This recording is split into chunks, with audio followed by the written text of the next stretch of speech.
Hey guys, tonight we begin with the grim, dangerous and not so glamorous world of medieval assassins. Those shadowy figures who crept through castle halls and darkened alleys to change history with a blade and a whisper. While Hollywood makes them look cool, the truth is, being a medieval assassin seriously sucked. So before you get comfortable, take a moment to like the video and subscribe, but only if you genuinely enjoy what I do here. And let me know in the comments where you're tuning in from and what time it is for you. It's always fascinating to see who's joining us from around the world. Now, dim the lights, maybe turn on a fan for that soft background hum, and let's ease into tonight's journey together. Let's be clear. No one in medieval times woke up and said, "You know what? I'd like to stab a nobleman in the throat for 12 silver coins and the honour of hiding in a barrel for 3 days." Becoming an assassin wasn't a career path. It was more like a last stop on the life went horribly wrong train. Most medieval assassins weren't mysterious loners trained in mountaintop temples. They were desperate peasants, disgraced soldiers, ex-thieves with decent aim, or people so far off society's radar they could kill a man and still not be noticed in the census. If you were well off, you didn't become an assassin. You hired one. If you had a title, land, or even a goat to your name, you were in management. But if you'd just escaped debtor's prison, had a reputation for solving problems, and could sneak into a tavern without being seen, congratulations. Someone, somewhere, was about to slide a coin purse across the table and whisper a name, and that name wasn't a fun one. You weren't asked to take out Bob the quiet turnip farmer. It was usually a corrupt baron, a bishop with too much gold, or someone with 12 bodyguards and a moat. The pay? Tempting. The job? Horrifying. But by the time someone considered it, they had nothing left to lose. No family, no future, and definitely no dental plan. Plus, let's not forget the absolute lack of job perks. No pension, no glory, no evenings off. You couldn't exactly hang up a shingle that said, "Quiet eliminations by appointment." You just had to stay quiet, move fast, and never ever tell anyone what you did for a living, especially not loudly over ale at the inn. "Oh yeah, I'm a travelling carpet seller. The stains? Die." So yes, nobody dreamed of being a medieval assassin. They landed there because the world chewed them up and spat them out wearing a hood and holding a rusty dagger. You weren't the hero. You weren't even the villain. You were the footnote that made everyone nervous, and probably didn't live to enjoy the coin. Let's burst the first myth wide open. Medieval assassins didn't train under candlelight in some hidden monastery, with wise mentors and inspirational flute music in the background. There was no montage, no teacher, no pep talk. If you learned anything, it was by not dying the first few times you tried. Most assassins weren't trained professionals. They were desperate amateurs with a decent sense of direction and the ability to climb quietly without sneezing. If you had military experience, great. That meant you knew how to hold a knife properly. If not, well, stabbing someone is fairly intuitive, but escaping afterward with both kidneys still intact, that takes skill. Or luck. Usually just luck. There were no manuals, no guild orientation meetings, no safety briefings. You didn't get taught how to spot a body double or where nobles keep their bedroom exits. You figured it out while hanging from a windowsill wondering if you just crept into the servants' quarters again. Poison? That was trial and error, with heavy emphasis on error. Sometimes it worked. Sometimes your target just got mildly dizzy and more suspicious of his soup. Sometimes you drank the wrong cup. There was no medieval poison control hotline. Just hope, herbal guesswork, and a strong stomach. Sure, if you were lucky, and I mean lottery lucky, you might have picked up some skills from thieves or mercenaries. Maybe an older assassin showed you how to walk without squeaking on cobblestones. But mentoring wasn't standard. It was rare and short-lived, because assassins don't retire, they disappear. Weapons training? Forget it. You weren't carrying a broadsword. You had a dagger you stole off a guard, maybe a garrote if you were feeling fancy, and whatever else fit under your cloak without jingling. So no, you weren't some shadowy martial arts master. You were a guy with calloused hands, quiet footsteps, and a deeply unhealthy relationship with alleyways. Success didn't come from training. It came from survival. You learned how to kill by doing it.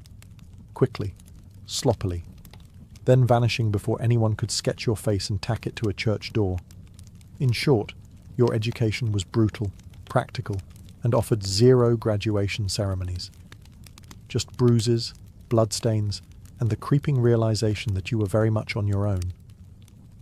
Let's talk about why you became an assassin in the first place. Coin.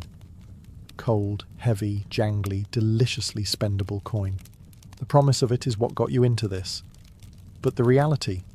You got paid in lies. When someone hires an assassin, they don't want a long-term relationship. They want a one-time service, no paperwork, and ideally no witnesses, including you. They offer you a pouch of silver, half now, half when the job is done. That's if they're feeling generous. But here's the thing. When the job is done is code for after we verify you didn't mess it up, or make us look bad, or leave a trail that leads back to us, or survive long enough to tell anyone about it. So, you do the job. You sneak through shadows, risk your life. Maybe kill a baron in his sleep. Not pretty, not poetic. And when you return... Ah, yes, about that payment.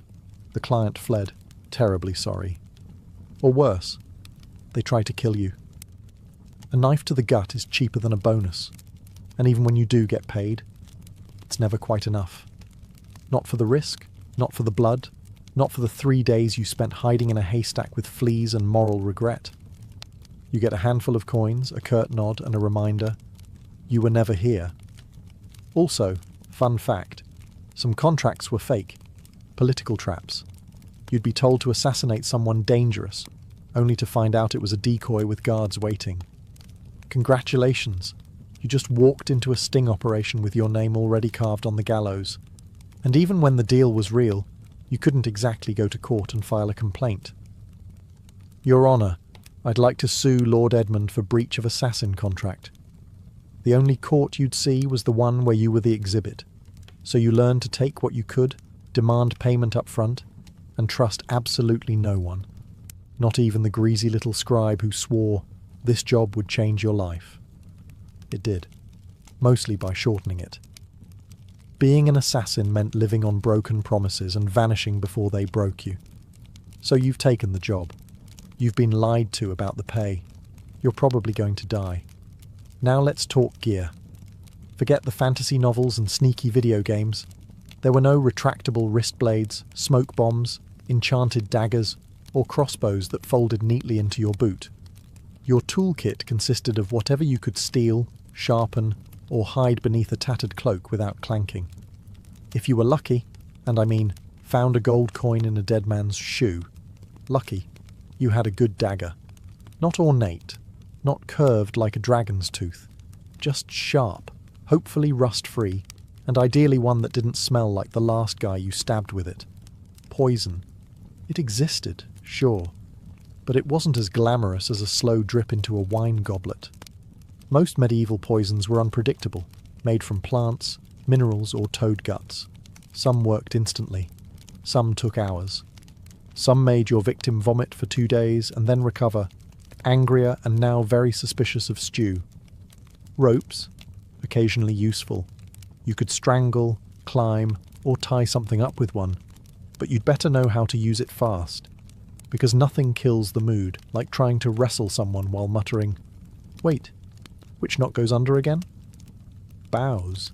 Effective, yes, if you had one, knew how to shoot it, and weren't trying to smuggle it through a palace disguised as a flower arranger. Most assassinations were up close and personal. No time for elegant marksmanship. Just quick, quiet, and hopefully not messy enough to slip in. And you didn't get backups. If your blade bent, broke, or fell down a well, time to improvise. Slate roof tile? Maybe. Rusty nail? Worth a shot.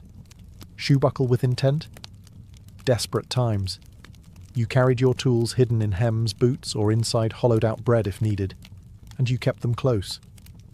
not for safety, but because in this line of work, your weapon was your best friend, your boss, and your only retirement plan. There were no upgrades, no tinkering with gear between missions. You didn't polish your kit. You prayed it didn't betray you mid-strike.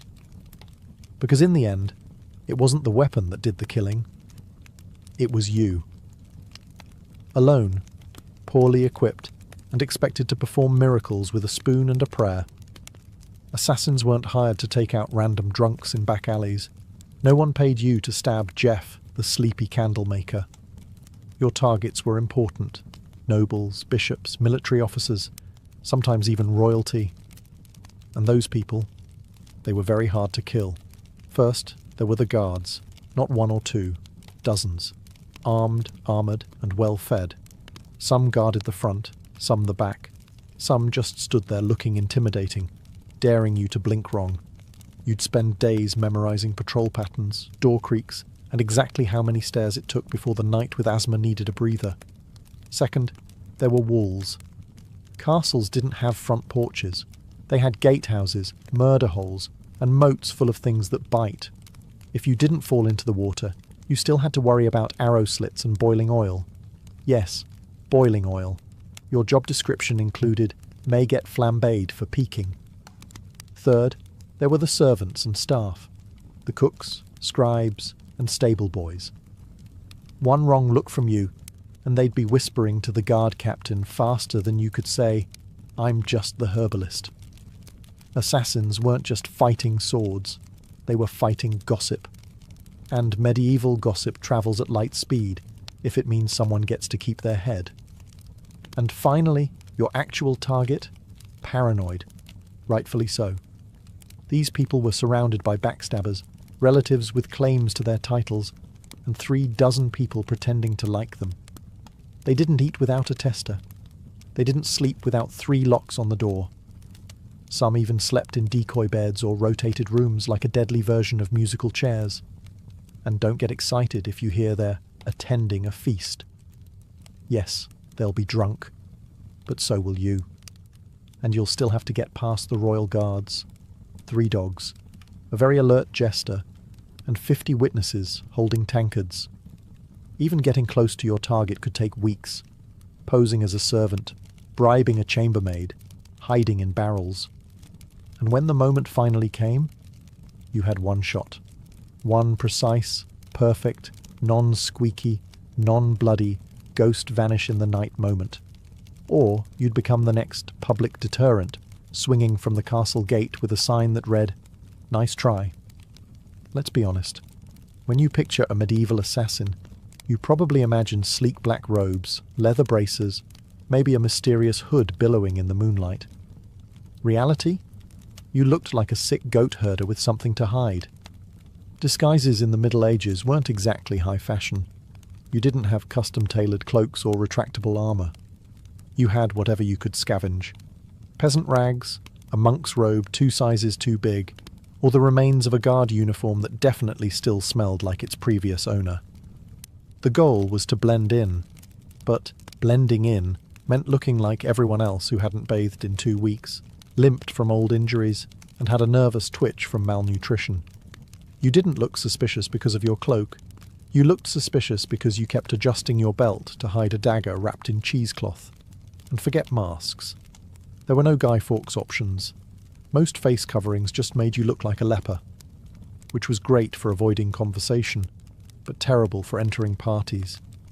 If anyone asked who you were, you had to think fast. "I'm Brother Tobias. I take care of silent prayer and rooftop maintenance." Even assuming you made it past the guards, noble households weren't full of idiots. Servants noticed unfamiliar faces, especially ones that fumbled chamber pots and couldn't name the cook's cat.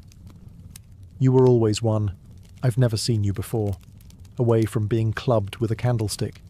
And if your disguise did work, congratulations. You now had to stay in character for hours while pretending not to notice all the very stab-worthy people wandering by. Also, wigs. They didn't exist. If you needed to look older or younger, you were stuck smearing dirt on your face, squinting, and hoping no one got close enough to notice that your beard was glued on with honey. The truth was, your disguise didn't protect you. It gave you maybe 5 minutes of confusion. After that, you had to be gone, invisible, or very, very convincing. And if anyone saw through it, well, let's just say no one wants to be the assassin caught in the bishop's laundry room, wearing a nun's habit and holding a sword. Especially not on a feast day. In medieval times, if you were an assassin, you didn't have a team. You didn't have a sidekick with a crossbow, a clever alchemist in a secret lair, or a handler who gave you coded scrolls and warm encouragement. You had you, a rusty dagger, and crippling trust issues. There were no guilds, at least not ones you could actually count on, and if there were whispers of a brotherhood of assassins, it was mostly tavern talk, fueled by mead and boredom. You were more likely to meet a ghost than another professional killer who wanted to network. Why the isolation? Because in your business, the fewer people who knew you existed, the longer you lived. Every contact was a risk, every loose tongue a potential noose. Even your client might not know your real name. And if they did, you were already planning your exit. Companionship? Laughable. Friends asked questions. Lovers noticed bruises, bloodstains, and why you always slept with a blade under the pillow. You couldn't settle down. You couldn't afford to. One mistake, one person recognizing you in a market, and your whole life turned into a sprint for the nearest sewer grate. Even fellow criminals kept their distance. Thieves and smugglers were sociable. You? You were that guy who makes people disappear. They feared you, or worse, saw you as a walking liability. No one wanted to share stew with someone whose occupation could attract a mob with torches. And don't expect sympathy. You couldn't tell anyone how hard it was to sleep after silently strangling a corrupt bishop. If you talked about your job, people assumed you were either lying or dangerous, and they weren't wrong. So you kept your secrets, your scars, and your weapons to yourself. At inns, you sat in the darkest corner, back to the wall, eyes always scanning the door. You never drank too much. You never stayed more than a night. You didn't say your name unless someone paid you first. And even then, it probably wasn't your real one. Being a medieval assassin meant perfecting the art of vanishing. Not just in a crowd, but from every life you never got to have. Let's say you took the job. You planned your route, you bribed the right doorman, you disguised yourself as a very convincing chimney sweep. And then, you froze. Maybe the target turned around unexpectedly. Maybe they were with their child. Maybe you got the shakes at the worst possible moment and your knife hand trembled like a terrified squirrel. Guess what? You're now dead. Because failure, for a medieval assassin, wasn't a slap on the wrist or a bad performance review. It was a public, painful, and wildly theatrical death, often involving ropes, fire, wheels, or sharp iron devices with names like the Bonecracker's Delight. Missing the kill meant blowing the whole operation. Your target lived, and immediately told everyone that someone tried to murder them. Suddenly you weren't a shadow. You were a wanted man with a detailed description, and probably a crude sketch tacked to every tavern wall within 30 miles. And those guards you once snuck past? Now they're motivated. Sometimes it wasn't even your target you had to worry about. It was your client. If you failed, you were no longer an asset. You were a liability. Someone who could be tortured, interrogated, or worse. Talk. The very people who paid you would be the first to put out a second contract. On you. And there were no second chances. No. Sorry, the blade slipped. I'll try again tomorrow. You had one shot. One moment in time. And if you blew it, the best you could hope for was to die quickly before anyone found out who hired you. Failure also meant shame. The silent, humiliating kind. You didn't just fail to kill. You failed to be invisible. To be perfect. And for assassins, perfection was survival. Anything less? Might as well paint a target on your back and start practicing your final word speech. It didn't matter how many jobs you'd done before. No one cared that you succeeded 12 times. Because in this profession, You're only as good as your last kill. And if your last kill didn't happen, you'd better start running. So you did it. The plan worked. The dagger struck true. No screams, no guards, just a clean drop to the floor and a very important person who now wasn't. Congratulations. Now run for your life.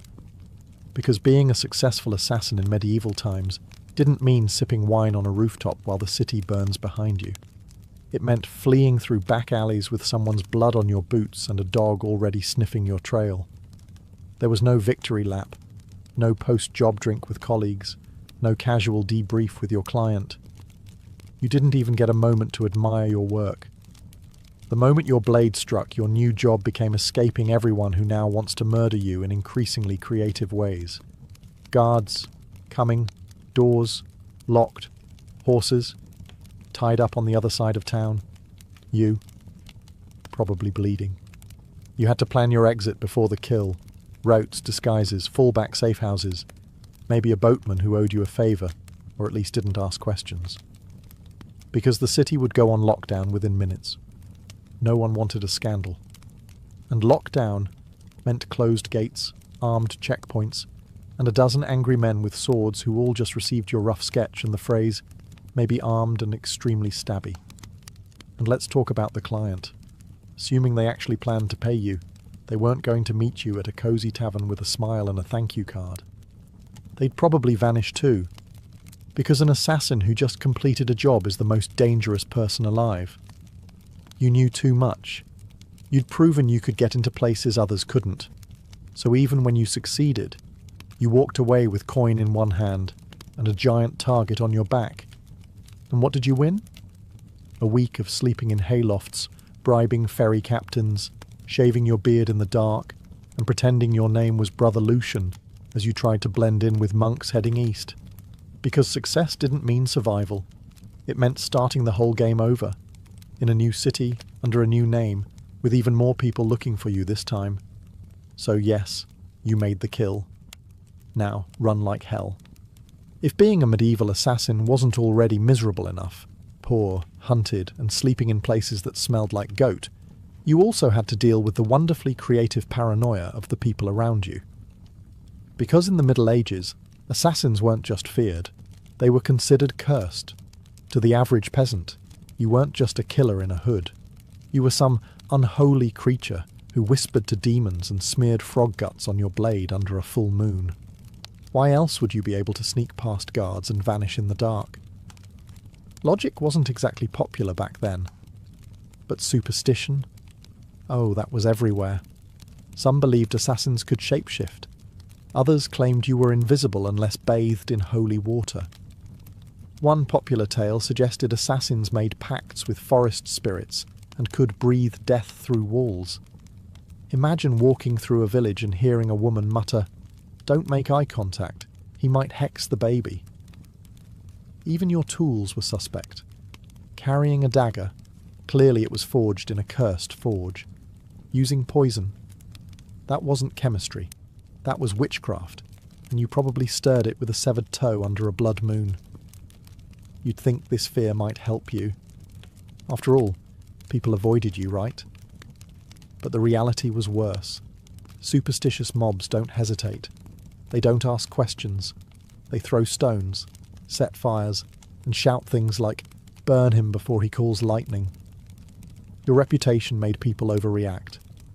The second someone died unexpectedly, illness, accident, choking on a chicken bone, someone would whisper, "Maybe it was a shadow man. Maybe it was him." You could be hunted just for existing in the same village as a suspicious death. That meant you had to keep moving. Always. Stay too long, and suddenly a priest is ringing a bell while 5 angry farmers hold pitchforks like they've been waiting for this moment their entire lives. And heaven help you if you were caught with anything remotely weird. Dried herbs, strange coins, or even a foreign accent. That's all it took for someone to shout "sorcerer" and light a torch. In a world that believed monsters wore human faces, being too quiet, too clever, or too fast made you a threat. And in medieval logic, threats had to die, quickly, and preferably on fire. Ah, poison, the assassin's weapon of elegance. A quiet kill, no mess, no screaming, no steel on bone, just a sip, a stagger, a sigh. And done. That's the theory. In practice, poisoning someone in the Middle Ages was like trying to win a bar fight with herbal tea and a bad attitude. First off, poisons weren't reliable. You didn't have access to purified cyanide or a neat little pill labelled fast-acting doom. You had plants, mushrooms, minerals, maybe the occasional toad. You had to gather, grind and pray. And even then, it might just give the target a stomachache and a renewed commitment to his anti-assassin guard team. There was no scientific measurement. You didn't dose precisely. You eyeballed it. A pinch too little, and the noble just vomits and cancels dinner. A pinch too much, and you die from exposure before the first course is served. Also, medieval kitchens were chaotic. You couldn't just waltz in and season the soup with nightshade. You had to bribe or impersonate a cook, sneak in while no one was watching, or, worst of all, try to poison a meal that would go through 3 tasters and a dog. Yes, a dog. And if your victim was a noble, they didn't just eat food, they treated it like a military operation. Meals were tasted, blessed, and sniffed by everyone from the steward to the jester. By the time the food hit their plate, it had passed through more security than a royal wedding. Even assuming you did it, you slipped in the poison, it wasn't detected, and the target actually ate it. The next part was wildly unpredictable. Some poisons took hours. Some took days. 1 minute your mark is laughing at a joke, the next he's clutching his stomach and demanding to see his astrologer. And if they survived, guess who they'd blame? Not the cook, not the taster. You, the quiet man with the herbal knowledge and twitchy eyes. So poisoning wasn't efficient. It was risky, slow, and full of variables, none of them in your favour. And if you were caught, you didn't get a quick death. You got interrogated, with tools, until you confessed to poisoning everyone from the Duke to the dog. You'd think that if you successfully changed the course of history by removing a tyrant, sabotaging a royal bloodline, or silencing a political threat, someone would remember your name. Nope. You were an assassin. That meant your name was never meant to be remembered. At best, you were a rumour. Some hooded figure, a foreigner with cold eyes, or the quiet man who never finished his ale. You might have pulled off the most legendary hit of the century, and still ended up as a mysterious death in the official record. In fact, that was the point. Your client didn't want a story. They wanted plausible deniability. The fewer people who knew who did it, the safer they were, and the less likely they were to end up poisoned by their own assassin. So your name was buried the moment the job was done, if you even used a real one. You didn't sign your work. You didn't brag. You didn't keep trophies. You didn't exist outside the moment of the kill. And if someone did know your name, that was a loose end. And in your profession, loose ends had a very short shelf life. And forget about honour. There were no medals for silence. No stone monuments for the man who stopped a war with one dagger in the night. If a noble wanted a statue, they commissioned one for themselves. You got a wooden box, an unmarked grave, or if things went really badly, a head on a spike labelled traitor. Sometimes your name was known only so it could be cursed. You'd become a whispered warning. Don't cross the king. Remember what happened to Lord Ulrich? Yes. And the man who did it? Gone. Like a ghost. That was your legacy. Not fame. Not fear. Just absence. You weren't supposed to leave a mark. You were supposed to vanish. And if you stuck around long enough to be known, that was a fatal mistake. Because in the medieval world, heroes got remembered. Assassins got erased. So you survived. You got the job done. You even managed to get paid. A miracle in itself. Now all you have to do is lay low, keep your head down, and trust that your client will honour the deal and protect your identity. Right? Wrong. Because in the world of medieval assassination, there was one rule even more sacred than don't get caught. Never trust anyone, especially the person paying you. Your client, be they a noble, a merchant, or a bishop with ambition and very loose morals, didn't hire you out of respect. They hired you because they needed something awful done, and you were the sharpest tool in the shadows. Once the job was complete, you became a liability. You knew too much. You knew who wanted who dead, when, why, and possibly how much they were willing to pay for it. That made you dangerous, not just to their enemies, but to them. So what did they do? They ghosted you. They denied they ever met you. Or worse, they sent someone else after you, to clean up, to tie off the contract with something sharper than ink. There were even cases where clients double-booked, hiring one assassin to do the job and another to kill the first one immediately after. No refunds, just reduced risk. And if you dared try to blackmail a client, threaten to expose them, that was bold. And also your final mistake, because powerful people in the Middle Ages didn't negotiate with assassins. They crushed them. If your client had a shred of honor, a rare species indeed, you might get paid and left alone. But even then, you'd still have to assume they were watching you, from a distance, with someone already sharpening steel and memorizing your walk. You were the secret that couldn't talk, the shadow that couldn't stay. Even success wasn't enough to earn trust. Because in their eyes, if you killed once, you could kill again. And no one, not even the person who hired you, wanted to be next. Let's say, somehow, you beat the odds. You survived the kills, the lies, the poisonings, the betrayals. You outlived your enemies, your employers, and probably your own sense of morality. Now what? You retire? Absolutely not. Because in medieval times, assassins didn't get retirement plans. There were no farewell banquets, no quiet cottages by the sea, no pensions paid in gold coins and grateful whispers. You didn't fade into a peaceful life. You vanished, or you died. Often both. The problem was simple. You were never safe. Even if you walked away from the job, your past didn't. You had too many secrets in your head, too many names in your memory, and too much blood on your hands. People didn't want you retired. They wanted you forgotten, which usually meant buried.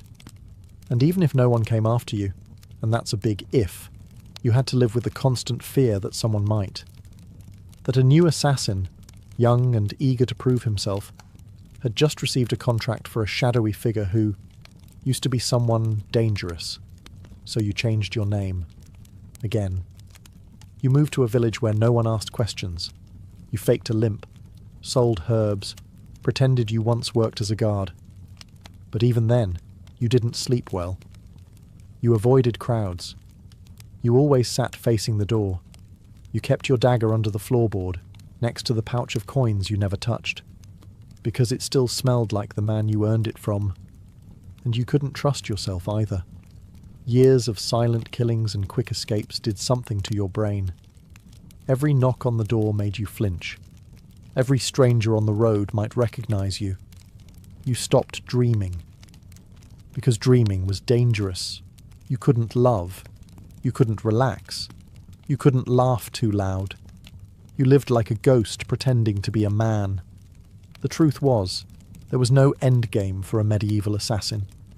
Just a slow, cold fade into obscurity, always moving, always watching, until one day you slipped into the dark and no one noticed. And maybe that was the best you could hope for. By now you've probably figured it out. Being a medieval assassin wasn't darkly romantic. It wasn't noble. It wasn't even all that profitable. It was a grim, thankless, short-lived career, wrapped in blood-stained linen and followed by a crowd of people who wanted you dead.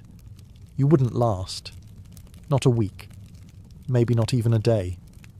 Because you'd start with the wrong assumptions. That you'd be sleek, in control, a whisper in the dark. But what you'd really be is cold, hungry, and one bad guess away from the noose. You'd slip into town, cloak pulled tight, ready for action, only to discover that your target moved locations, The guards are drunk but trigger-happy, and the stable boy you paid for information just sold you out for a mug of ale and a piece of bread. You'd freeze at the wrong time, stab the wrong guy, get spotted by someone's maid who once saw your face near the chapel, and suddenly you're not a shadow, you're the problem. Then what? You run. But you're not used to medieval terrain. The mud, the uneven cobblestones, the absolutely insane number of loose chickens in the street. You slip, fall, get tackled by a guard named Thomas, who just got dumped and is looking for an outlet. And let's say you survive that. Then you deal with the aftermath. No allies, no honour, and no future. Just whispers, suspicion, and the growing realisation that even if you succeed, the best you can hope for is to die old and alone, hiding behind a false name in a village that still believes in fairies. So no, you wouldn't last. And frankly, you shouldn't try. Because the assassin's life wasn't cool. It was a cruel machine that chewed people up and spat out nothing but shadows. It offered power without peace, and purpose without a place in the world. You didn't make history. You erased yourself from it. And the only thing waiting for you at the end was silence. A silence no one would question. Because no one even remembered you were there in the first place. Before she was the feared Queen of Macedonia, Olympias was known as Myrtale, a Molossian princess from the rugged tribal lands of Epirus. Her people claimed descent from Achilles himself, and whether or not the blood of heroes truly ran in her veins, one thing was certain. This was not a woman born for the sidelines of history. From a young age, Myrtle was steeped in mystery and ritual. Her upbringing was shaped not just by politics, but by prophecy, ecstatic rites, and a reverence for the ancient gods. She wasn't the type of princess who smiled and embroidered tapestries. No, she was drawn to serpents, omens, and the frenzied ceremonies of the cult of Dionysus, where women danced barefoot in the moonlight and called upon the divine in states of trance. Her connection to the gods wasn't performative, it was personal. She didn't merely worship, she embodied. According to ancient sources, likely written by men both terrified and enthralled, she kept sacred snakes in her chambers and even allowed them to coil beside her in bed. Whether this was a literal fact or the kind of slander that powerful women attract like flies, we'll never know. But it stuck. To her allies, it made her divine. To her enemies, it made her dangerous. Her real power began not in a battlefield or throne room, but in the uneasy flicker of torchlight, among the whispers of priestesses and the curling bodies of serpents. She wasn't just a princess. She was a living oracle. A woman touched by something older than politics and colder than steel. So when Philip II of Macedon, brutal, brilliant, and famously horny, arrived at the island of Samothrace for a religious initiation, he didn't just meet a beautiful princess. He met a mystery he couldn't resist. Their marriage wasn't just a political alliance. It was a collision of prophecy and power. And from the very beginning, it was full of omens. Some said lightning struck the sky on their wedding night. Others claimed Olympias dreamed of a thunderbolt entering her womb. All of it would become legend. But one thing is certain. The union of Olympias and Philip didn't just create a child. It created Alexander the Great. And she intended to shape his destiny from the very first breath. Olympia's marriage to Philip II was not the fairy tale one might expect for a queen who would one day birth an empire. From the beginning, it was a combustible mix of prophecy, pride, and paranoia. Philip, ruthless, charismatic, and already collecting wives like trophies, married Olympias around 357 BCE. She was likely just a teenager, but she wasn't naive. She saw in Philip a man whose ambition matched her own, and perhaps even a divine match for her spiritual destiny. Macedon wasn't exactly an easy kingdom to walk into. It was a land of iron and ambition, where kings were killed by cousins and brothers, turned into rivals overnight. But Olympias, the priestess of Epirus, walked in with her head held high and eyes already on the crown. Their marriage was rocky from the start. Philip, for all his political genius, was not built for monogamy. He would go on to marry multiple women, often for alliances, always for power. But Olympias wasn't one to sit quietly in the shadows. She held her own court, maintained her own alliances, and was known to turn to oracles and rites to divine her future, and perhaps Philip's fate.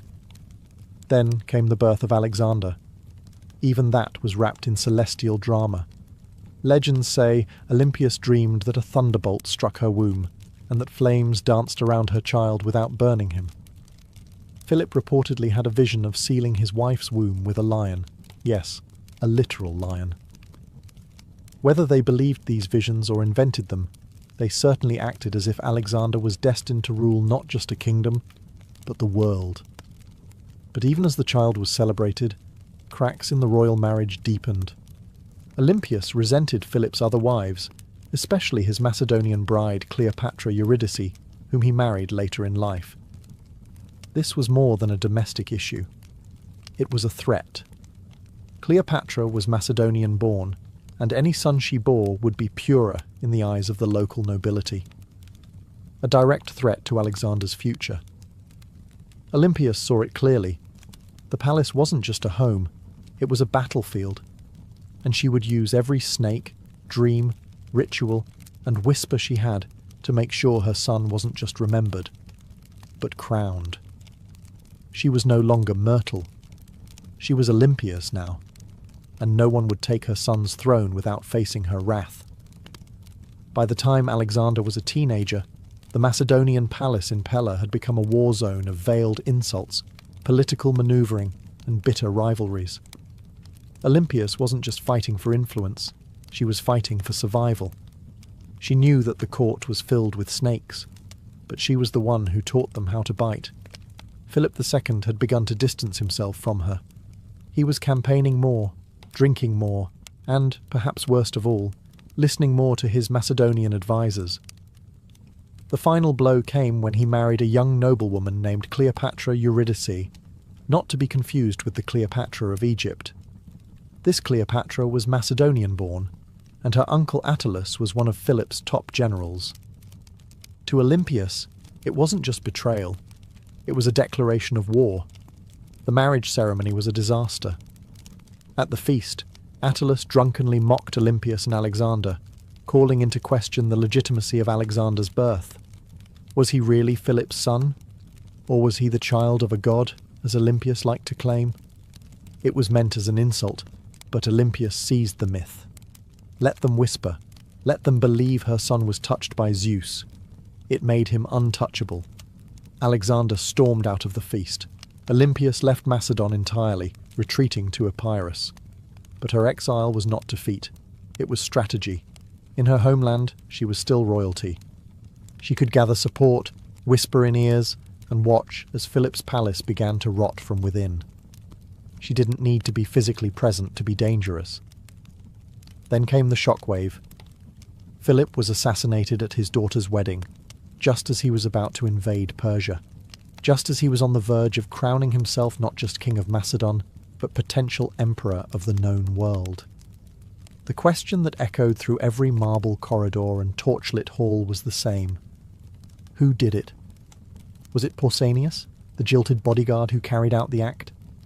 Was it the result of court intrigue? Was it Alexander himself? Or, whisper it softly, was it Olympias?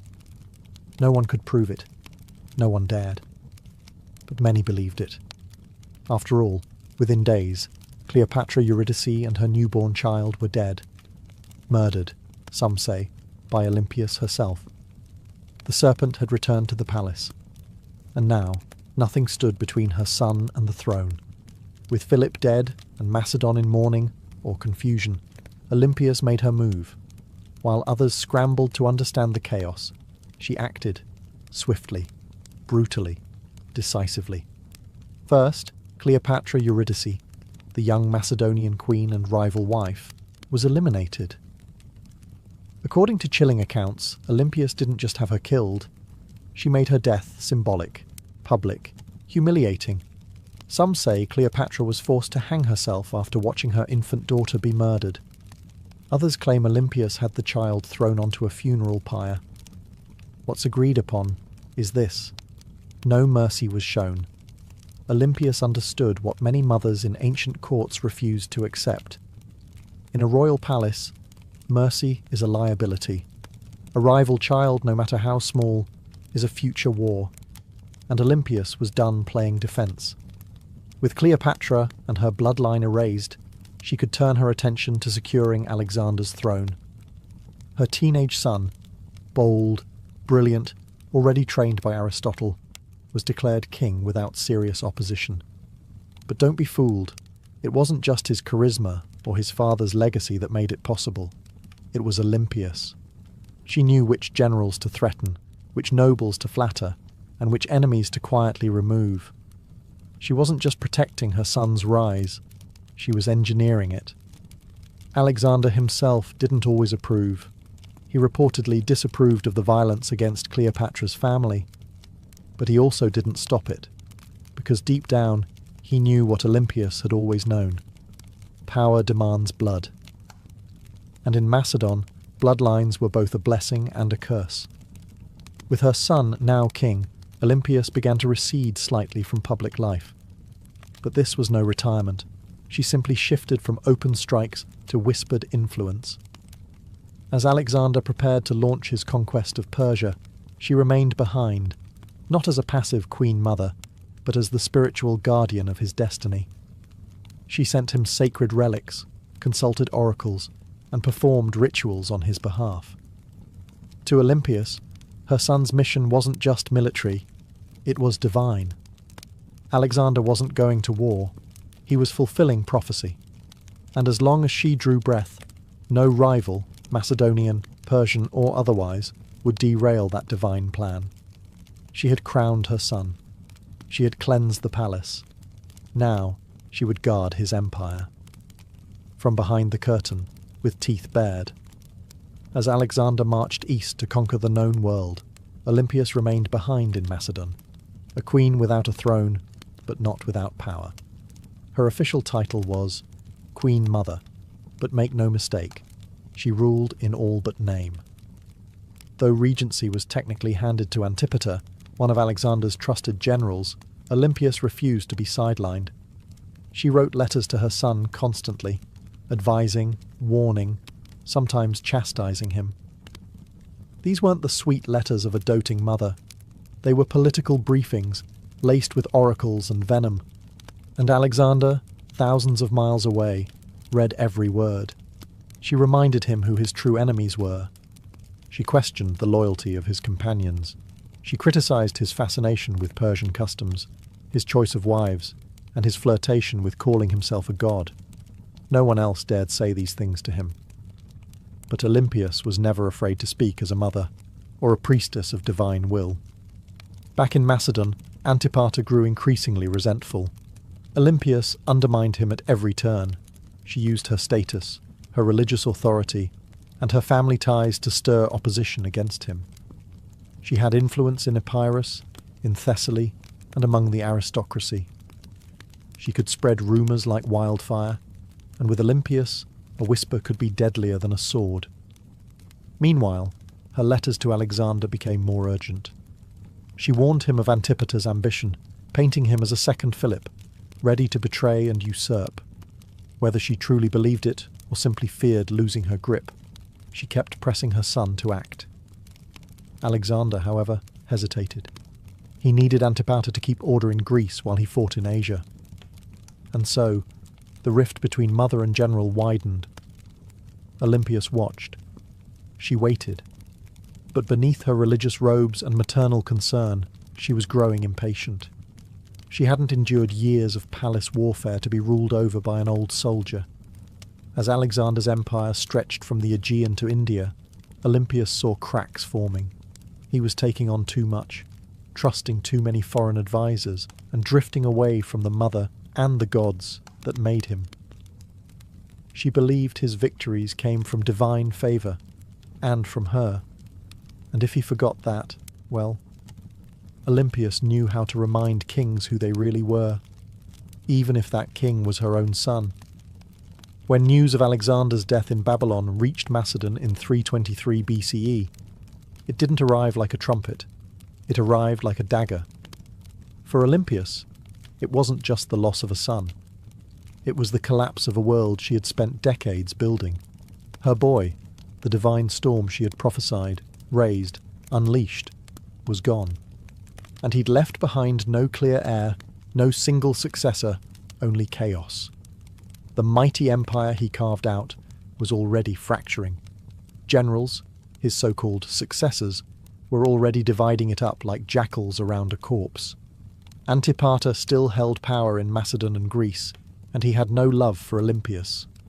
Worse, her daughter Cleopatra, Alexander's sister, was being courted by rival generals for marriage, each one hoping to use her bloodline as a claim to the throne. Olympias saw what was coming. Civil war wasn't a possibility. It was inevitable. And once again she would have to act. But she no longer had Alexander. What she had instead was his bloodline. His young son, Alexander IV, born to Roxana, the Bactrian princess Alexander had married. Roxana, still in Macedon, was vulnerable. The boy was even more so. Olympias recognized that the infant was now the last true piece of her son's legacy, and that made him a target, but it also made him a weapon. She allied herself with Roxana and the boy, determined to protect them and use the child's birthright to stake her own claim in the political battlefield. But the tide was turning. The generals who once bowed to Alexander had no interest in kneeling to his widow or his mother. They had armies now, ambitions and grudges. Olympias didn't flinch. She'd faced snakes, traitors and kings. A few warlords with crowns and stolen spears wouldn't scare her. So she plotted. She waited. She watched as Antipater died and was replaced by his son Cassander, a man with ice in his veins and no tolerance for the old queen's games. It was only a matter of time before these two forces collided. The serpent mother of Alexander and the cold-eyed usurper who wanted her buried. Alexander was gone, but his shadow was still moving. And Olympias was still coiled within it, ready to strike. Years after Alexander's death, while his empire crumbled into civil war, Olympias made her most audacious move yet. She returned to Macedon, not as a grieving mother, but as a political force of divine fury. The regency had been splintered. Cassander, the son of her old enemy Antipater, was seizing power, and Roxana, along with young Alexander IV, was effectively imprisoned. Olympias saw the writing on the wall. If she did not act now, her grandson would vanish like a shadow at dusk. So she made a deal with Polyperchon, an aging general who still held a flicker of legitimate authority. Olympias would return, not to plead, but to rule. With Polyperchon's backing, she entered Macedon at the head of an army. And the moment her feet touched home soil, everything changed. Towns opened their gates. Soldiers defected to her side. Even some of her old enemies hesitated. Olympias, despite her age, was still a name that shook the ground. Then came her vengeance. One by one she hunted down the loyalists of Cassander. And when she finally caught Philip III Aridaeus, Alexander's mentally impaired half-brother and puppet king, she ordered his execution. According to some sources, his wife Eurydice was captured and given the opportunity to kill herself. When she refused, Olympias had her strangled. It was brutality veiled in royal protocol, and Olympias, ever theatrical, staged the scene like a goddess delivering justice. Her message was clear. Only the bloodline of Alexander had the right to rule. Everyone else was a pretender. For a brief, burning moment, Olympias held the kingdom in her grip. She had restored the dynasty. She had avenged betrayals. She had reminded Macedon what royal power looked like when wielded by a woman with nothing left to lose. But power, in Macedon, was like fire in dry grass. And Cassander was still out there, calculating, biding his time. He returned with a vengeance. His army outnumbered hers, his resources deeper, his cruelty colder. Her allies began to abandon her. Polyperchon lost influence. The tide turned. Olympias, now isolated in the fortress of Pydna, watched as her enemies closed in. She had lit the match. Macedon had burned, and now the smoke was thick, and her enemies were at the gates. Olympias, once the most feared woman in the ancient world, now found herself besieged in the coastal fortress of Pydna, alone, cut off, surrounded by the army of Cassander, who had come to finish what his father had started. But Olympias didn't beg. She didn't plead. For nearly a year, she endured the siege like a statue carved from divine wrath. Food ran short. Disease crept in. Allies vanished. Yet within the fortress walls, she maintained the same unshakable presence that had once shaken kings. To the very end, she carried herself not as a prisoner, but as the mother of a god. Cassander, ever cautious, hesitated. He knew killing Olympias was dangerous. Even now she carried a myth around her like armor. She was still the mother of Alexander the Great. To strike her down might seem like blasphemy, so he offered her safety. Surrender, he said, and her life would be spared. Olympias knew better. She had seen too many royal promises turn to ash. Still, hunger was no longer just a discomfort. It was death. Her garrison broke. Her followers surrendered. And Olympias, unbending until the very end, was finally handed over to her enemies. Cassander didn't kill her himself. That would have been too simple and too merciful. Instead, he turned her over to the families of those she had executed during her brief return to power. Let them decide her fate. They condemned her to death. But here's the catch. When the executioners came, no one dared strike the first blow. Olympias stood tall, regal, silent, eyes fixed on them like an oracle staring through smoke. These were Macedonians. They had grown up hearing of her rituals, her visions, her snakes. They had once cheered her son as a living god.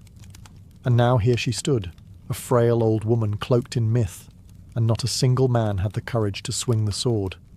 So Cassander sent others, foreigners, outsiders, people who had no memory of her power, only orders to follow. And thus Olympias was finally struck down, not with ceremony, not with dignity, but with silence. Her death marked the end of Alexander's bloodline in any meaningful power, and with it, the final ember of an empire founded on divine ambition was snuffed out. But even in death, Olympias left behind a shadow, and history would never forget the Serpent Queen. Olympias died not on a throne, but in the dust, unarmed, abandoned, and executed by the very people she once ruled. But history is strange. It does not always favour the ones who die in silk sheets. Sometimes it remembers those who went down hissing. And Olympias was never meant for quiet history. In life, she had wielded motherhood like a sword and prophecy like a shield. She wasn't just the mother of Alexander the Great. She was one of the architects of his rise. Without her, there is no myth of the divine child. No rituals whispering of thunderbolts and lions. No ruthless purging of rivals that cleared the path for a teenage king to rule the known world. Olympias didn't just give birth to an empire, she defended it with claws. Yet even among the ancient world's most ruthless dynasts, Olympias stands apart. She didn't command armies in the field like Cleopatra, or ride into battle like Boudicca. Her battlefield was subtler and colder. It was a world of poison goblets, political marriages, priestesses, and oracles. She understood the power of fear, and even more importantly, she understood the power of belief. She made people believe her son was divine, and she may have believed it herself. Her enemies branded her a murderer, a witch, a manipulator, and they weren't wrong. Olympias was all those things, and more. She was the product of a brutal world that respected cunning far more than kindness, and she learned early that mercy was a luxury queens couldn't afford. In the centuries that followed, she was both vilified and mythologized. Some called her a villain, others a visionary. But no historian, ancient or modern, could call her irrelevant. She haunted the legacy of Alexander like a phantom, always in the background, always just behind the curtain, and maybe that's exactly where she belonged. Not as a tragic mother or a footnote in a king's story, but as a story unto herself. The woman who wrapped herself in prophecy, slept beside snakes, and outlived gods. Olympia's bones turned to dust long ago, but her legend endures. In every tale of ruthless queens, in every whisper of blood-born destiny, in every empire built on myth, she is still there, coiled in the dark, waiting. On the sun-bleached island of Crete, just a few miles south of the modern city of Heraklion, lies a ruin that feels more like a dream than a real place. Stone corridors snake in all directions, rooms twist and double back, staircases lead nowhere. It's easy to lose your sense of direction even today.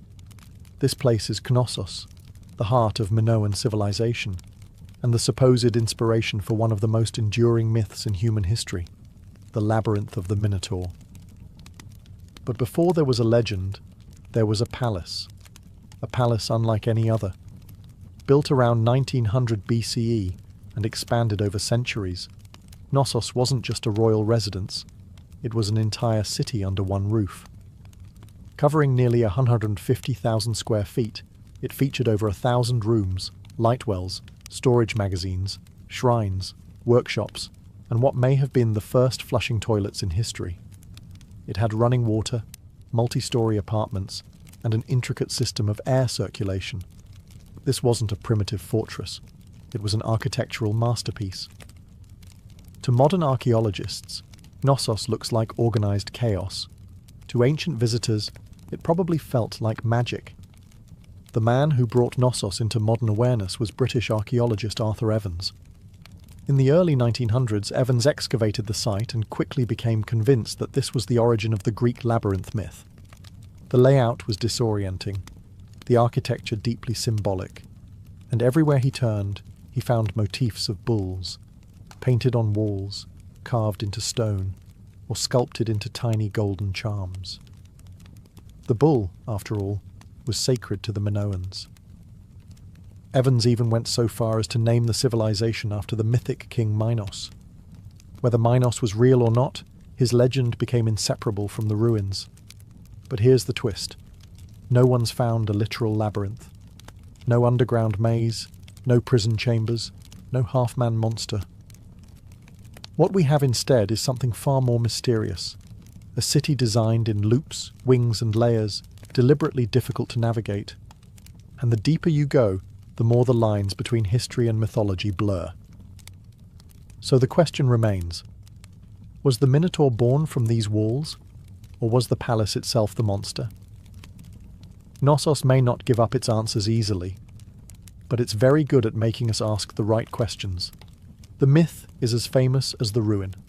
A monstrous half-man, half-bull, trapped in a labyrinth so complex that no one who entered ever found their way out. Only Theseus, the Athenian hero, managed to kill the beast and escape, thanks to a ball of thread and the cunning of Princess Ariadne. But where did this story come from? And why a labyrinth? The earliest versions of the myth speak of King Minos, the powerful ruler of Crete, who demanded tribute from Athens in the form of 7 boys and 7 girls each year. These unfortunate souls were fed to the Minotaur, a creature born from divine punishment and shame. The Minotaur, locked in an underground maze, symbolized the dark underbelly of power, something savage hidden behind grandeur. To ancient Greeks, Crete had long been a land of wealth, mystery, and fear. Its seafaring people, the Minoans, were seen as both elegant and alien. Their rituals involved bull leaping, their artwork depicted strange gods, and their palaces were unlike anything on the mainland. To a visiting Greek from 1000 BCE, Knossos might have felt like another world. The bull itself was sacred in Minoan culture.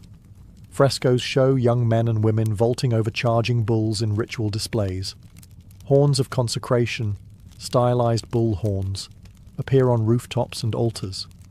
Combine this with a palace that feels like a maze, and the ingredients for a legend begin to stir. But what if the Minotaur wasn't just a monster? What if it was a metaphor? Some scholars believe the tale reflects a memory of Cretan dominance over the Aegean, a time when Athens truly did pay tribute to a stronger, stranger power. The labyrinth could symbolize the political entrapment of weaker states, and the Minotaur, the raw, terrifying force behind Minoan rule. Others argue it's more psychological, the labyrinth as the unconscious mind, the Minotaur as our hidden urges, and Theseus, the hero, walking bravely into the darkness, guided only by the thread of memory. Still, the myth remains tangled with Knossos. The palace is the closest thing we've ever found to a real labyrinth. No monster, no Ariadne. But perhaps something deeper. Not just a myth echoing through history, but a history that was asking to become myth. Long before Athens raised its marble temples or Sparta sharpened its spears, there was the Minoan civilization, one of the earliest advanced societies in Europe. They ruled not through conquest, but through trade, art, and what seems like an almost supernatural command of architecture. At the heart of their power stood Knossos, a palace that wasn't just a seat of royalty, it was a hub of culture, ritual, and economy. The Minoans flourished from around 2600 to 1400 BCE. Based on Crete, they developed a sprawling trade network that reached Egypt, Mesopotamia, the Levant, and even the distant shores of Spain. Their ships cut through the Mediterranean like silent arrows, ferrying pottery, saffron, bronze, and luxury goods. They didn't build vast armies. They built relationships, and that, more than weapons, made them rich. What's most striking about Minoan culture is how different it was from their later Greek successors. Their artwork celebrated nature, animals, and flowing human movement, not war or divine punishment. Frescoes show dancers, dolphins, and athletes vaulting over bulls. Even their goddesses are different. Powerful, bare-breasted figures often holding snakes, symbols of fertility, transformation, or protection. At the centre of it all was Knossos, not a fortress on a hill, but a complex in a fertile valley. It had no massive defensive walls, suggesting the Minoans either felt secure on their island, or projected enough power to make defence unnecessary. Their confidence was architectural. Multi-storey buildings, colonnaded courtyards, and advanced plumbing systems hinted at a society far ahead of its time. And yet, for all their sophistication, the Minoans left behind no deciphered written records. Their primary script, Linear A, remains unreadable to this day. We don't know what they called themselves. We don't know what their kings believed, what prayers they spoke, or what truly happened behind the walls of Knossos. All we have are their ruins, their art, and their influence, absorbed later by the Mycenaeans and echoed in Greek myths. The Minoans were not just builders of palaces, they were architects of mystery. And Knossos wasn't merely a building, it was the beating heart of a civilization that shimmered for a moment like sunlight on the Aegean, and then vanished. But some say their echo still wanders the maze. To walk through Knossos is to walk through time, layered, confusing, beautiful time. It's not just the scale that overwhelms you, it's the design. Rooms lead to rooms. Corridors split and vanish. Light wells cut through the heart of the building. Stairs spiral into shadows, or emerge suddenly into sunlit courtyards. Nothing moves in a straight line. It's not hard to see why ancient visitors might have whispered, "Labyrinth." Knossos wasn't just a palace, it was a living organism. Spanning an estimated 150,000 square feet, the complex contained over 1,000 chambers, some tiny, some grand. These weren't randomly placed rooms. They were purpose-built. Workshops, storage spaces, shrines, apartments, and throne rooms, all arranged around a large central courtyard that may have hosted public ceremonies or bull-leaping rituals. The palace was built on multiple levels, up to 4 or 5 stories tall in places, using natural slopes and artificial terraces. To navigate it without getting lost, you'd need memory, instinct, or a thread like Theseus. And yet, this apparent chaos hides a remarkable intelligence. The Minoans mastered passive ventilation, cooling rooms through air shafts and open stairwells. They funneled rainwater through clay pipes and had toilets that flushed long before Rome made it fashionable. One of the most iconic areas is the so-called throne room, named for the alabaster chair built into the wall, flanked by benches. Around it are frescoes of griffins, mythical guardians. Was this the seat of a priest-king? A goddess's chamber? A sacred court? No one knows for certain. And the walls, they speak in colour. Vibrant frescoes show dolphins swimming above bathtubs, women in elegant flounced skirts with bare chests, youths leaping bulls mid-air. The art wasn't just decoration, it was identity, fluid, natural, deeply connected to earth and sea. Still, the deeper you go, the more Knossos begins to disorient. Some parts seem intentionally complex, like they were designed to confuse. Maybe that's the root of the labyrinth legend. Not a prison for monsters, but a palace that felt alive. A building that invited awe, ritual, and just a touch of fear. No locked doors, no mythical beasts. Just a place built to make you question where you were and what was waiting around the next corner. Knossos wasn't just an administrative centre or royal residence. It was a place of worship, an architectural expression of the Minoan soul, steeped in ritual, myth, and divine mystery. Unlike later Greek temples, there are no towering columns to Zeus or marble shrines to Athena. Instead, the spiritual world of Knossos is more subtle, woven into the fabric of the building itself. Shrines hide in corners. Pillars rise like sacred sentinels. Horns, stylized, carved, symbolic, appear on rooftops and altars. Everywhere you look, the bull motif dominates, suggesting a powerful connection between worship, the natural world, and this revered animal.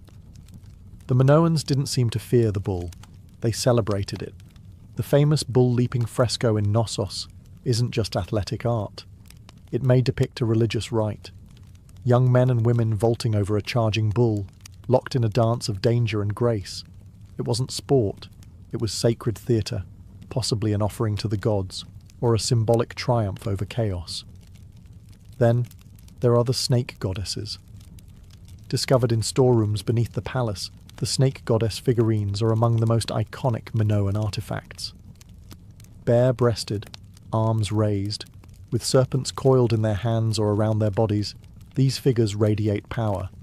They are not submissive idols. They are guardians of the household, fertility, and perhaps life itself. To the Minoans, snakes symbolized renewal, rebirth, and mystery, creatures of both earth and underworld. The rooms where these objects were found hint at household shrines or ritual spaces, quiet, sacred corners hidden among the palace's bustling heart. Combined with the frescoes, the horns, the altars, and the labyrinthine corridors, the entire complex begins to feel like a ritual machine, a structure built not just for living, but for connecting with the divine. There is no centralized temple at Knossos because the palace itself was a temple. Its layout, art, and design were all part of a spiritual worldview where boundaries between sacred and secular didn't exist. This was a place where myth was architecture, where a corridor could become a passage to the gods, and where every echo in the stone chambers may have once been a whispered prayer. Knossos didn't just house people, it housed gods. For centuries, Knossos stood as a beacon of prosperity, innovation, and cultural sophistication. But then, something happened. Something sudden. Something no one can fully explain. By around 1400 BCE, the palace was abandoned, the frescoes left to fade, and the Minoan civilization that once ruled the seas had vanished like mist over the Aegean. So, what happened? Theories abound. Some point to nature. Around 1600 BCE, the volcanic island of Thera, modern-day Santorini, erupted in one of the largest explosions in human history. The blast was so massive it likely caused tsunamis that battered Crete's northern coast, devastating ports and farmland. Ash clouds may have blocked the sun, choking crops and disrupting the climate. While Knossos wasn't immediately destroyed, the aftermath of Thera's eruption may have shaken the foundations, economically, politically, and spiritually. Others look to war.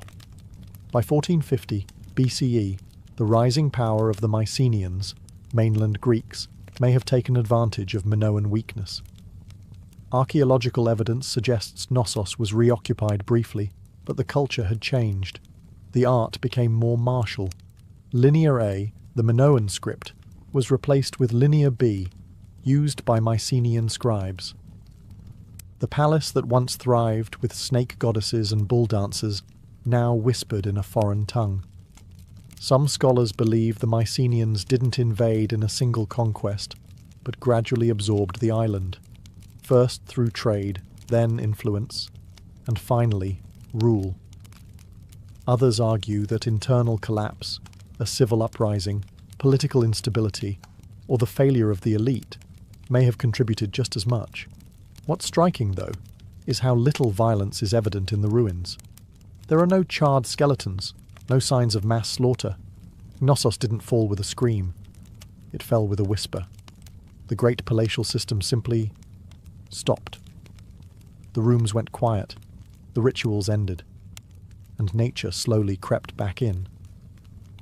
By the time Homer sang of Crete in his epics, Knossos was already ancient myth, a memory tangled in stories of kings, monsters, and labyrinths. And maybe that's fitting, because what killed Knossos wasn't just eruption or invasion. It was time, and the way all great things, no matter how beautiful, eventually vanish beneath the weight of new empires. But the bones remain, and if you listen closely, the maze still hums beneath the earth. For thousands of years, Knossos lay buried beneath the Cretan soil, just another mound of stone lost to time. Its name forgotten, its myths distorted, its walls swallowed by olive groves and dust. That is, until one man decided to chase a legend. His name was Sir Arthur Evans, and he didn't just rediscover Knossos, he reimagined it. In 1900, Evans, a British archaeologist with a flair for drama and a deep love for Homeric myth, purchased the land that covered the ancient ruins. Local farmers had been finding strange seals and artifacts, clues that something enormous lay beneath their feet. Evans dug in. What he found would change the history of the Aegean forever. He uncovered a palace so vast, so complex, and so advanced that he was convinced this was the mythical home of King Minos.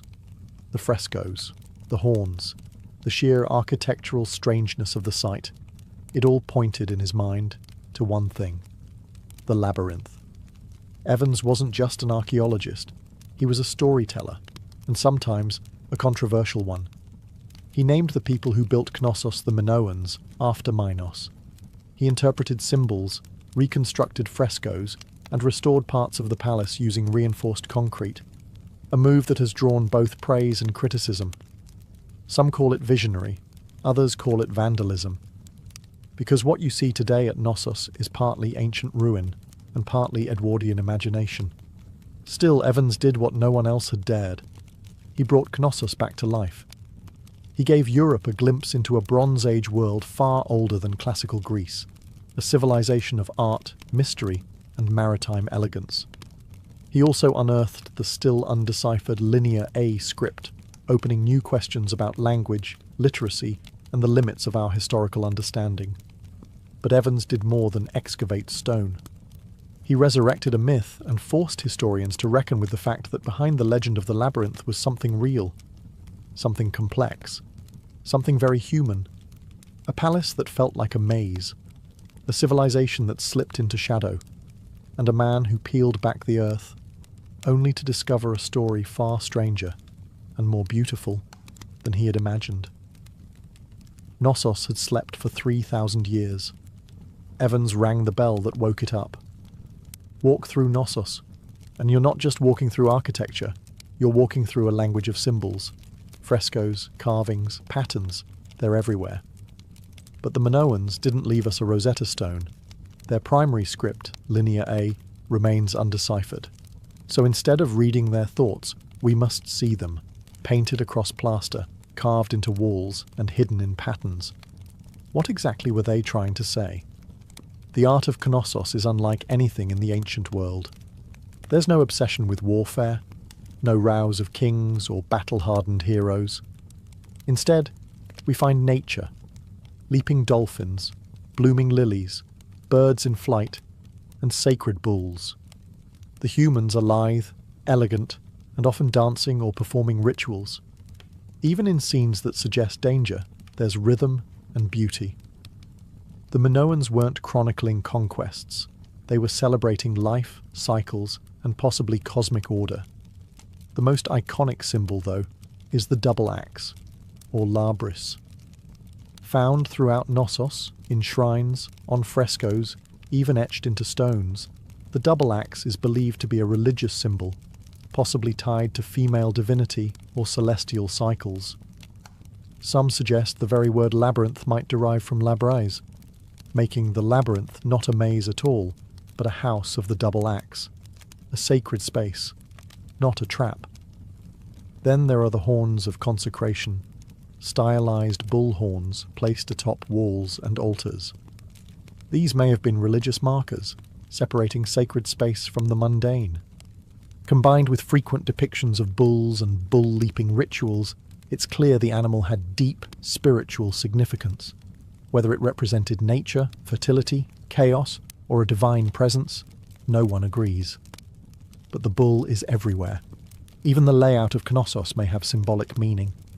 Some archaeologists believe it was built not just for function, but to mirror celestial or seasonal patterns. Its winding corridors and nested rooms could represent a journey. Through life, through death, through the underworld. A spiritual maze, not a physical prison. But without a deciphered script, every theory walks a thin line between insight and imagination. The Minoans spoke in symbols, not stories, and so we're left to interpret. What is Knossos saying? We hear the rhythms, we see the images, but the meaning? That remains just out of reach, like a thread unravelling into myth. Knossos is a ruin, yes, but it doesn't feel dead. Walk its corridors today and you'll sense something humming just beneath the surface. Not ghosts, not gods, but echoes of myths, of lives, of questions that refuse to go away. Thousands of years after its fall, Knossos still holds us in its maze.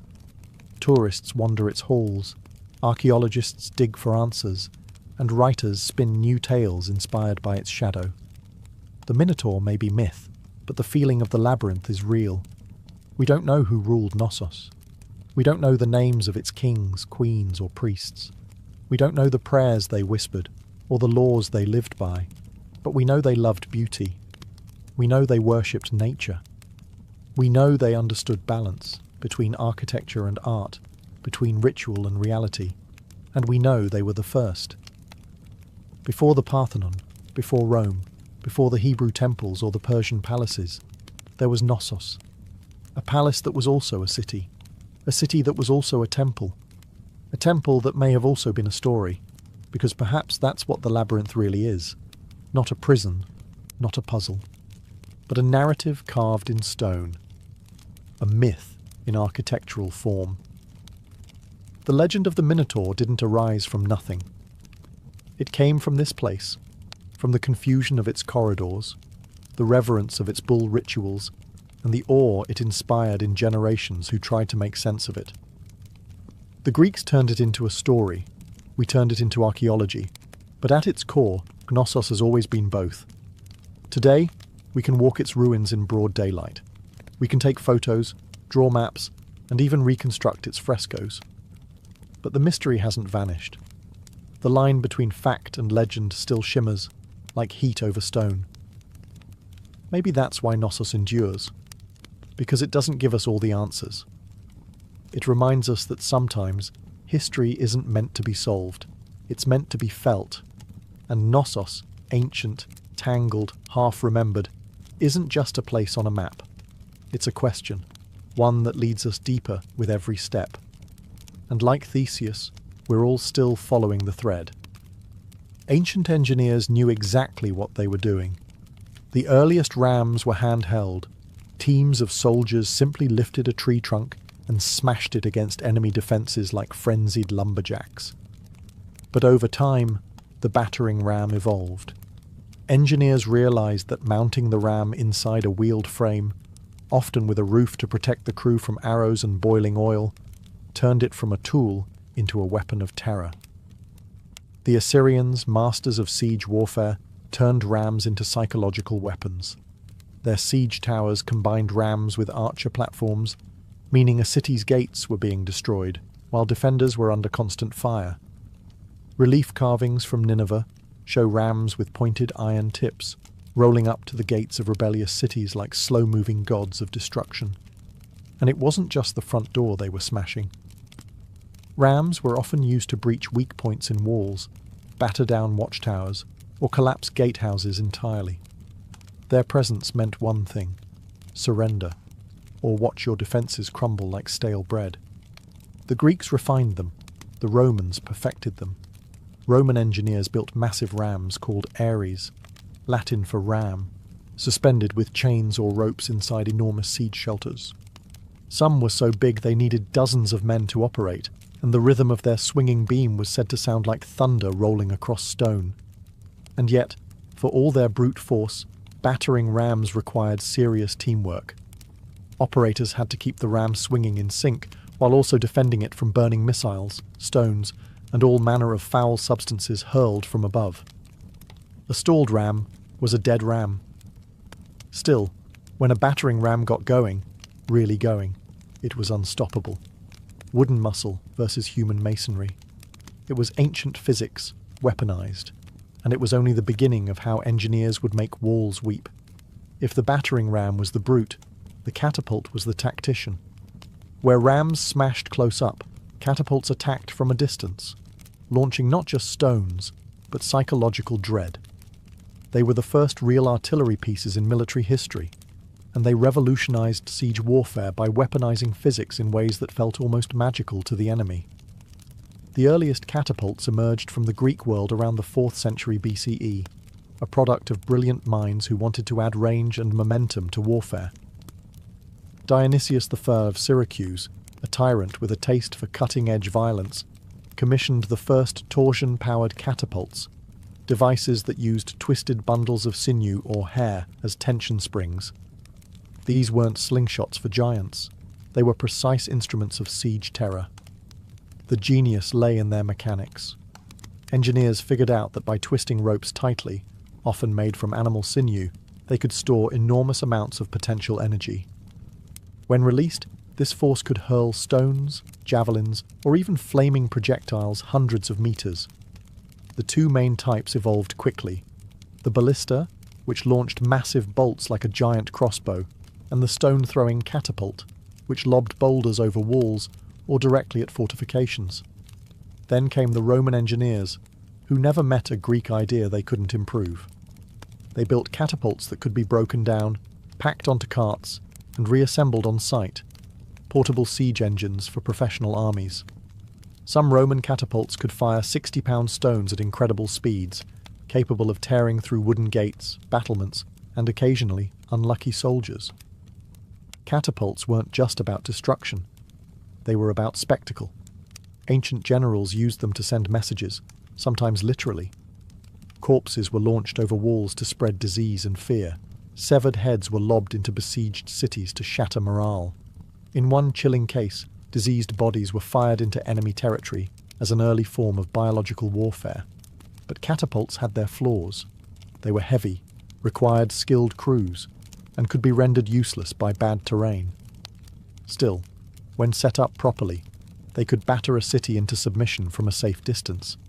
And for the first time in history, cities realized their thick stone walls didn't just need to withstand a ram, they had to survive the skies. Because now, destruction came flying. If the catapult was clever, the trebuchet was majestic. Towering, creaking, and terrifying, it was the undisputed king of medieval siege warfare. When one appeared on the battlefield, it wasn't just a weapon, it was a statement. It said, "Your walls mean nothing." Unlike its tension-powered cousins, the trebuchet relied on gravity. At its core was a simple principle: a long swinging arm mounted on a sturdy frame, with a heavy counterweight on one end and a sling on the other. Raise the weight, let it drop, and the arm would whip around, flinging the sling and its deadly payload in a high arc over enemy defences. It was controlled destruction, precise, predictable, and devastating. The origin of the trebuchet can be traced back to earlier traction models used by the Chinese as early as the 4th century BCE, where manpower replaced counterweights. But the counterweight trebuchet, the version that would rewrite siege warfare in Europe and the Islamic world, emerged in the 12th century, possibly through Byzantine or Muslim intermediaries. Once Europe got its hands on the design, it spread like wildfire through castles and crusades. The power was astonishing. A well-built trebuchet could launch 300-pound projectiles over 300 metres. Stones the size of furniture would crash into towers, pulverise walls, or crater enemy morale. But the real magic was in the arc. Unlike catapults, trebuchets could hurl projectiles over walls with finesse. This meant they weren't just smashing defences. They were hitting courtyards, barracks, and supply depots inside. And it wasn't just stones. Trebuchets hurled everything: diseased animals, burning pitch, pots of lime to blind defenders, even messages, or insults, wrapped around rocks. One legendary account from the siege of Stirling Castle in Scotland tells of Warwolf, a trebuchet so massive that the enemy surrendered before it was even fired. The king refused to accept the surrender, just so he could test the machine. But for all its destructive glory, the trebuchet wasn't fast. It took hours to build, minutes to reload, and demanded skilled engineers.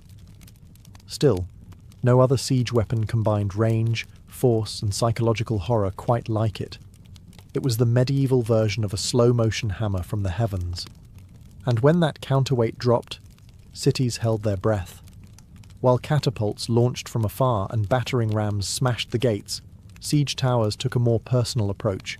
They rolled right up to the enemy's front door and dropped off armed invaders. Imagine a wooden skyscraper on wheels, covered in wet hides to prevent fire, bristling with archers and spearmen. That was the siege tower, the ancient equivalent of an armoured personnel carrier and a mobile fortress in one. And when one of these started rumbling toward your city walls, you knew that the real fight was about to begin. Siege towers weren't subtle. They were big, bold, and terrifyingly effective when used properly. The Assyrians may have been among the first to deploy them in the 9th century BCE, but it was the Greeks, and especially the Hellenistic kingdoms, that took the design to theatrical extremes. During the siege of Rhodes in 305 BCE, the Macedonian general Demetrius built a 9-story tower called the Helepolis, or Taker of Cities. It was over 100 feet tall, equipped with catapults, covered in iron plates, and moved by thousands of soldiers. It also broke under its own weight. But the ambition, unmatched. The logic behind siege towers was simple. Walls only work if you can't get over them. Siege towers eliminated that advantage by creating an elevated platform from which attackers could descend onto the battlements, bypassing gates and scaling ladders. From the top deck, archers could rain death down onto defenders, while troops on the lower levels prepared to board. But these towers weren't invincible. They were slow, vulnerable to mud, and prime targets for defenders with fire arrows, rolling boulders, or even sabotaged terrain. Smart defenders would dig ditches, flood moats, or build secondary inner walls, known as counterscarp defences, just to stop a tower's approach. Still, when they worked spectacularly. A breach in the wall was one thing, but having your own ramparts suddenly crowded with enemy soldiers, that was chaos. Siege towers transformed the battlefield from a horizontal contest of strength to a vertical race for survival. They made height an asset and a liability, and once the gangplank dropped from a siege tower to the city walls, there was no turning back. It was time for hand-to-hand hell.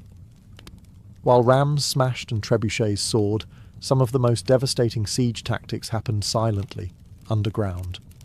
Siege tunnelling, or sapping, was the dark art of defeating a city by removing the ground it stood on. Literally. The idea was ancient and horrifyingly effective.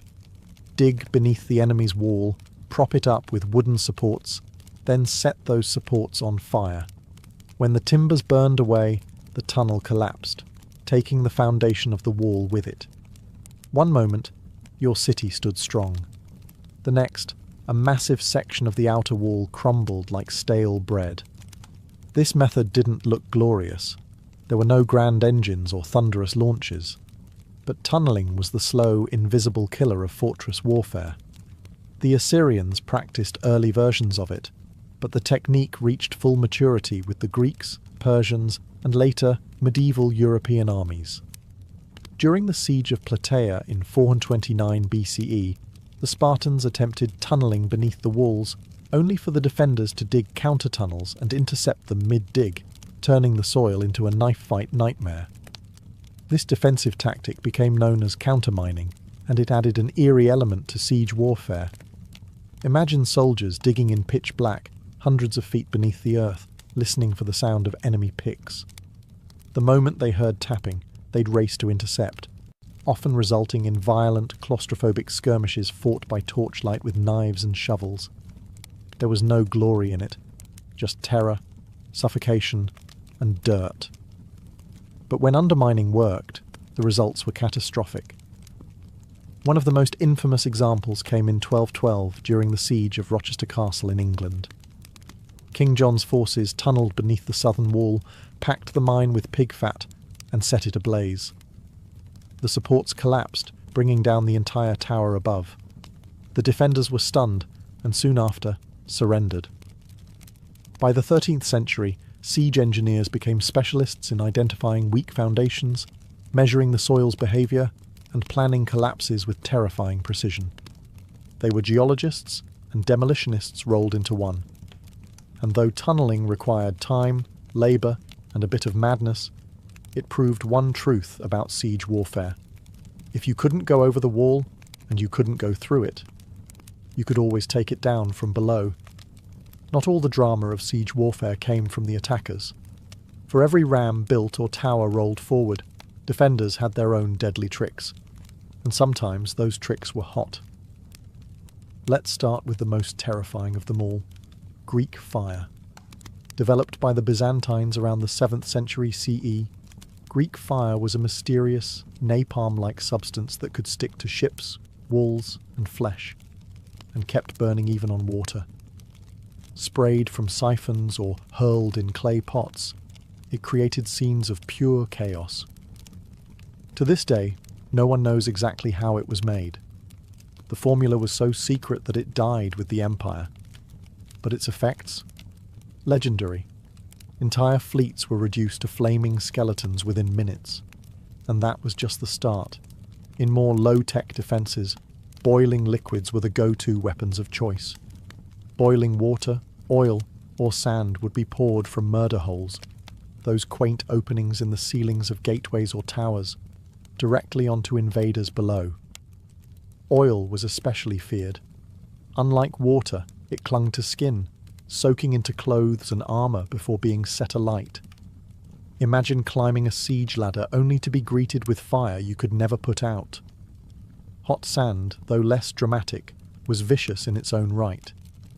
It would slip into the gaps of armour, especially around the neck or wrists, causing 2nd and 3rd degree burns as it cooked the flesh beneath.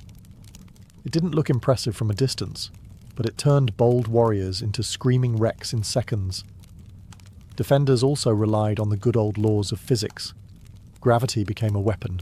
Giant stones, logs, or even dead animals were dropped from parapets onto siege engines or dense formations of troops.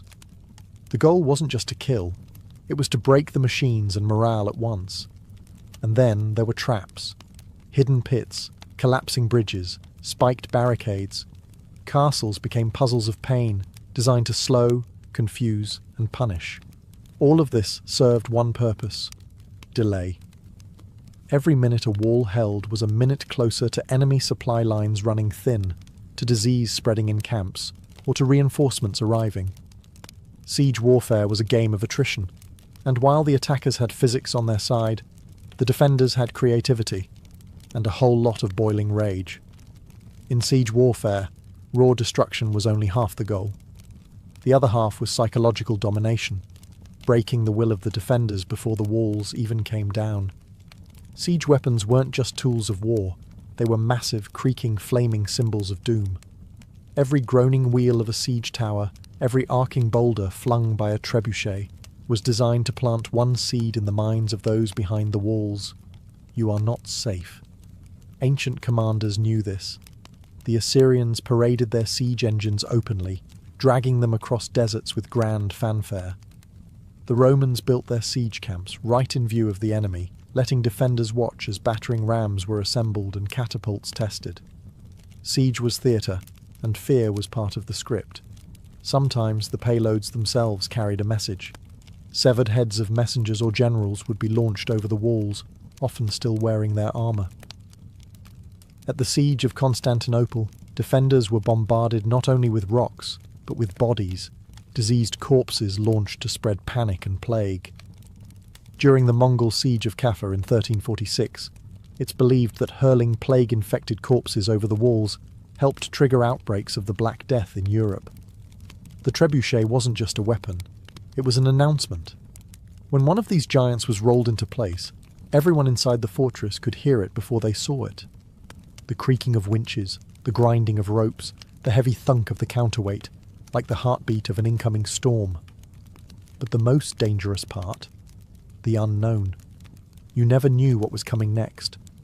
Would it be a rock, a barrel of fire, a rain of arrows, or just silence? Ominous, heavy silence as engineers adjusted their aim. Even the sounds became psychological weapons. The rhythmic thump of a battering ram, or the sudden silence before a shot would drive defenders mad with anticipation.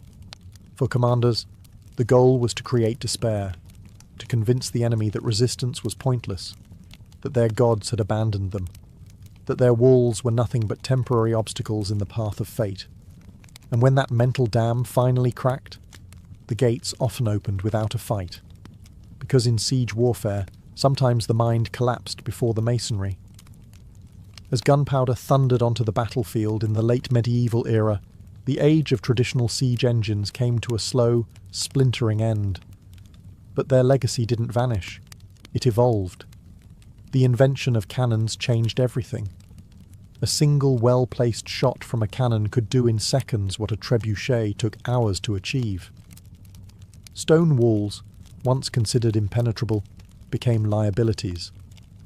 By the 15th century, the great castles of Europe were crumbling not from undermining or fire, but from iron balls crashing through their parapets.